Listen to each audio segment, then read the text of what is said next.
What are some movies that you really enjoy, but if you go on Rotten Tomatoes, they have a pretty poor score?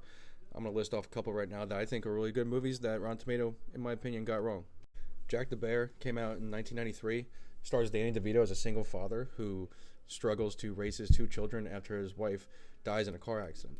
There was only 18 critics who reviewed this movie on Rotten Tomatoes, but it got a 28%, and I think that's just really disrespectful to a phenomenal movie. It's a touching movie, and all around, the two kids and Danny DeVito is sensational. Check it out.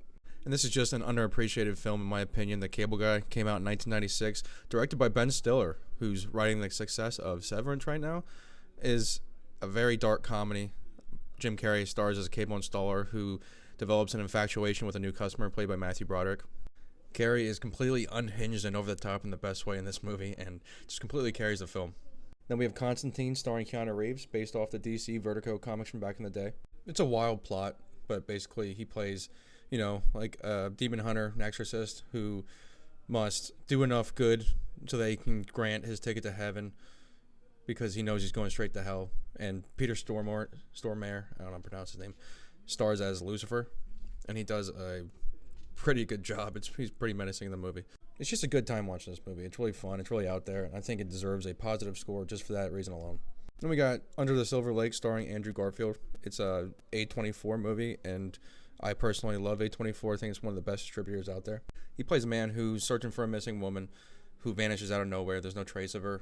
He goes through Los Angeles trying to figure out what's happened, and he uncovers a bunch of, shady shit and conspiracies, all that good mystery thriller movie stuff. And it's pretty wild, and I can't understand why they would give it a 58. It's not a terrible score, but it's still rotten. I'm just trying to figure out what people, and the audience didn't like it either, but that's how A24 movies go. It can be at 90 or 40, and you never know if it's really good or not. Okay, I will die on this hill. Vanilla Sky, starring Tom Cruise, is one of my favorite movies of all time. It is a remake of a Spanish film that came out a few years before this, which is also a very good film. Cruise stars as David Ames, a very rich, wealthy playboy in Manhattan who survives a very terrible accident and becomes disfigured and loses all of his charisma. This is after he met possibly the love of his life, played by Penelope Cruz. And for the rest of the movie, without giving anything away, it's just a very mind-bending film where you don't know what the hell is going on. He doesn't know what the hell is going on, and we're right there with him.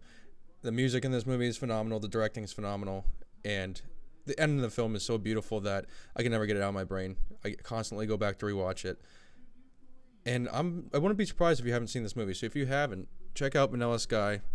Amazing movie. Okay, guys, so there's a couple of movies that I think deserve to have a positive score, a fresh rating on Rotten Tomatoes, but I'm sure people have their reasons. Let me know what you think in the comments, and hit that follow button, please.